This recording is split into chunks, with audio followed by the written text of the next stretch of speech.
खुदारा इस वीडियो को इग्नोर ना कीजिएगा।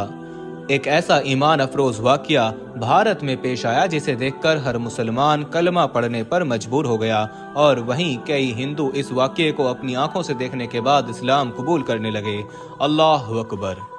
अस्सलाम वालेकुम दोस्तों। भारत के एक गांव में जहां पर आज भी लोग जात पात और कबीलों में बटे हुए हैं, सिर्फ इतना ही नहीं, वहां पर आज भी पंचायती फैसले किए जाते हैं और गांव के सबसे बड़े बुजुर्ग को ही अपना सरदार माना जाता है। इसी गांव में पेश आने वाला ये वाकया आपको हैरान कर देगा कि जब इस कबीले का सरदार मरा और उसे बाकायदा लकड़ियों पर रखकर आग लगाई जाने लगी तो जो मंजर पेश आया हर कोई हैरान हो चुका था। हिंदू तो पूरे गाँव में भागने लगे और ये ऐलान करने लगे कि करिश्मा हो गया, ये हमारे भगवान का करिश्मा है। मगर जब हकीकत सामने आई तो सभी हिंदुओं की बोलती बंद हो चुकी थी। इससे पहले कि इस ईमान अफरोज वाक्य को आप तक पहुंचाया जाए, अगर आप हमारे चैनल पर नए हैं तो चैनल को सब्सक्राइब करके बेल नोटिफिकेशन जरूर क्लिक कीजिएगा ताकि हर कहानी का नोटिफिकेशन आप तक बर वक्त पहुँच सके। जी तो दोस्तों, फजर का वक्त था जब उस छोटे से गांव में ये ऐलान हुआ कि इस गांव के सरदार जो कि पिछले 2 महीने से बीमार थे वो वफात पा चुके हैं। इस खबर का सुनना था कि हर कोई सुबह सुबह उठकर अपने भगवानों के सामने प्रार्थना कर रहा था कि उनका सरदार उनके सरों पर सलामत रहे। वो सभी रोते हुए सरदार के घर की तरफ आने लगे थे, रोते हुए कहने लगे कि हमने तो इतनी दुआएं की थी, पूजा की थी और मन्नतें मांगी थी कि हमारा सरदार ठीक हो जाए, हम 101 नारियल भेंट चढ़ाएंगे, मगर उनका सरदार जिसने हमेशा उनके दरमियान अमन कायम किया था। दोस्तों, वीडियो में आगे बढ़ने से पहले हम आपको ये भी बताना चाहते हैं कि शुगर एक ऐसी बीमारी है जो आजकल ज्यादातर लोगों में देखी जा रही है। इसलिए हम आपके लिए अफ्रीका की जड़ी बूटियों से बनी एक ऐसी दवाई लेकर आए हैं जिससे आपकी शुगर की बीमारी बिल्कुल जड़ से खत्म हो जाएगी। मर्दाना कमजोरी और धात के मरीजों के लिए भी हमारे पास बहुत ही कामयाब दवाई मौजूद है, जिसको अगर आप एक बार इस्तेमाल कर लोगे तो इंशाल्लाह अपनी दुआओं में हमेशा याद रखोगे। सिर्फ एक ही महीने ये दवाई खानी होती है। इस नंबर पर एड्रेस व्हाट्सएप करके आप दवाई ऑर्डर कर सकते हैं या फिर आप कॉल करके अपना ऑर्डर लिखवा सकते हैं। और हर एक के साथ बड़ी इज्जत के साथ पेश आया था। वो अब वफात पा चुका था। इसी कस्बे में कई मुसलमान घर भी रहते थे, या यूं कहा जाए कि इसी गांव में 60% हिंदू और 40% मुसलमान रहते थे। इसके बावजूद सरदार ने कभी किसी के साथ नाइंसाफी नहीं की थी, बल्कि यही कहा था कि अगर तुम दूसरों के धर्म का एहतराम करोगे तो कोई तुम्हारे धर्म का भी एहतराम करेगा। अगर कोई हिंदू और मुसलमान आपस में झगड़ पड़ता तो बड़ी ही खुशनसीबी से वो सिर्फ उसी के हक में फैसला सुनाता जो कि हक पर होता। यही बात थी कि वहाँ पर मौजूद मुसलमान घराने भी बेहद उदास हो चुके थे कि न जाने अगला आने वाला सरदार उन पर कैसे हुक्मरानी करेगा। ये ना हो कि वो उन्हें अक्सरियत में देखकर या फिर मुसलमान होने की वजह से उन्हें सजा देता फिरे और तकलीफ पहुंचाए। बहरहाल पूरा गांव इस मौके पर एक साथ हिंदू मुसलमान सब एक जगह इकट्ठे थे। जैसे ही उस बुजुर्ग शख्स को जलाने के लिए ले जाया जाने लगा तो पूरा गांव ही शमशान घाट की तरफ जा रहा था, जहां पर हिंदुओं ने अपनी गंगा और दरियाए जमुना के तौर पर एक नदी बना रखी थी जिसके पानी को बड़ा ही पवित्र समझा जाता था। वहीं पर उसके पास ही मुर्दे जलाने के लिए भी बंदोबस्त किया गया था। फौरन लकड़ियों को वहां पर लाया गया और लकड़ियों की तह लगाते हुए उन पर मट्टी का तेल गिराया जाने लगा था कि मुर्दे को जल्द से जल्द आग लगाई जा सके।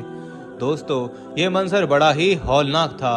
वहाँ पर कई मुसलमान भी मौजूद थे, मगर जब उन्होंने देखा कि मुर्दे को आग लगाई जाने वाली है तो वो इस्तगफार का विर्द करने के लिए वहाँ से जाने लगे। कहने लगे कि हमारे यहाँ तो मुर्दों को बड़े ही बाइज्जत तरीके से जमीन में दफन कर दिया जाता है। यूं मुर्दे की बेहुरमती नहीं की जाती कि उसे मरने के बाद जलाया जाए और अजियत से 2-4 किया जाए। दोस्तों, उस मुर्दे को उन लकड़ियों पर लेटा दिया गया और फिर वो अपने पंडित के साथ मिलकर अजीब से मंत्र पढ़ने लगे। साथ साथ उस बूढ़े बुजुर्ग के ऊपर लकड़ियां भी रखते जा रहे थे। जैसे ही लकड़ियां रखकर वो पीछे हटे, उस बुजुर्ग का बेटा लाश के पास घूमते हुए बाकी के रस्म और रिवाज पूरे करने लगा तो देखते ही देखते लकड़ियां लाश से गिरकर नीचे गिर चुकी थीं। ये मंजर देखकर लोग हड़बड़ाए थे। आकर उस बुजुर्ग को देखा गया और फिर उन लड़कों को डांटा जाने लगा जिन्होंने मुर्दे पर लकड़ियां रखी थीं। कहने लगे कि हमारे यहाँ इसे बड़े ही बेअदबी समझा जाता है कि जब मुर्दे के ऊपर से लकड़ियां गिर जाएं, ये बदशगुनी होती है। इतना कहने के बाद उन्होंने दोबारा मुर्दा सरदार पर लकड़ियां रखी और एक मर्तबा फिर अपनी रीत रिवाज जारी रखा।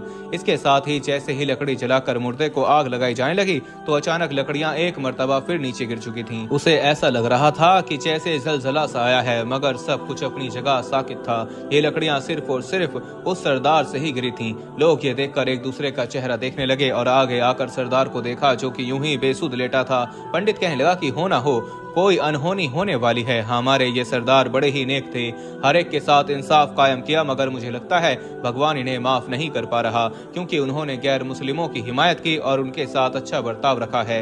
ये मुसलमानों के हक में भी फैसला करते रहे और उनके साथ बैठकर खाना भी खाते रहे, ये जानते हुए भी कि वो हमारी गौ माता को सरेआम कत्ल कर देते हैं। हमारे इंडिया में तो इस पर पाबंदी है, मगर दूसरे मुल्कों में देखा जाए तो ये सरेआम कतार में खड़ी करके हमारी माओ को सरेआम ज़िबा कर दिया करते हैं। यही वजह है कि हमारे सरदार को भगवान कबूल नहीं कर पा रहा। ये सुनकर तो लोग फौरन पूजा पाठ शुरू कर चुके थे, मगर तभी देखते ही देखते जब मुर्दा सरदार के पास जाकर देखा गया तो उनके पैरों के नीचे से जमीन निकल चुकी थी, क्योंकि वो मुर्दा सरदार तो एक मर्तबा फिर से सांस लेने लगा था। जब देखा गया तो वो धीरे धीरे अपनी आंखें भी खोल रहे थे और आंखें खोलने के साथ साथ वो अपने लब भी हिला रहे थे। ये मंजर देखकर तो पंडित समेत कई लोग डर कर पीछे हो गए। उन्हें तो यकीन ही नहीं आ रहा था कि उनका सरदार दोबारा जिंदा हो चुका है। एक पल को तो उन्हें समझ में ही नहीं आया कि वो इस बात पर क्या इजहार करें, क्योंकि ऐसी कैफियत उन पर पहली मर्तबा वाज़े हुई थी। उन्होंने फौरन अपने मुर्दा बुजुर्ग के जिस्म से लकड़ियों को हटाना शुरू कर दिया और फौरन उन्हें अस्पताल ले जाया गया। वो अभी तक कुछ बोल नहीं पा रहे थे, उनके जिस्म को मुसलसल झटके से लग रहे थे। ऐसा लग रहा था जैसे उन पर किसी चीज का खौफ सतारी हो। शायद इस बात का खौफ था कि वो जिंदा थे और ऐसे में अगर उन्हें जला दिया जाता तो वो सचमुच मर सकते थे।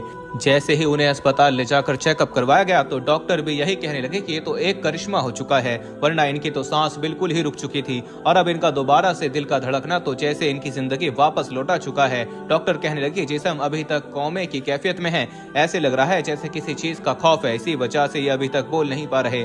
पूरा गांव इनके लिए दुआओं में मशगूल था, मगर जैसे ही चंद रोज बाद वो बुजुर्ग बोले तो सबसे पहले उन्होंने कलमा तैयबा का विर्द किया था। वहां पर मौजूद हिंदू डॉक्टर तो हैरान हो चुके थे। उन्हें तो यकीन नहीं आ रहा था कि हिंदू सरदार, जो कि अपने वक्त में एक पंडित भी रहा था, वो मुसलमानों का कलमा कैसे पढ़ सकता है। वो होश में आते ही रोने लगा और फौरन कलमा तैयबा का विर्द करने लगा था। हर कोई उसे देखने लगा था कि ये आप क्या कर रहे हैं, आप तो हिंदू हैं और मुसलमानों का कलमा क्यों पढ़ रहे हैं। ये सुनकर वो शख्स कहने लगा कि मुझे हिदायत मिल चुकी है, मैं अब तक गुमराह रहा मगर अब खुदा ने मुझे हकीकत बता दी है।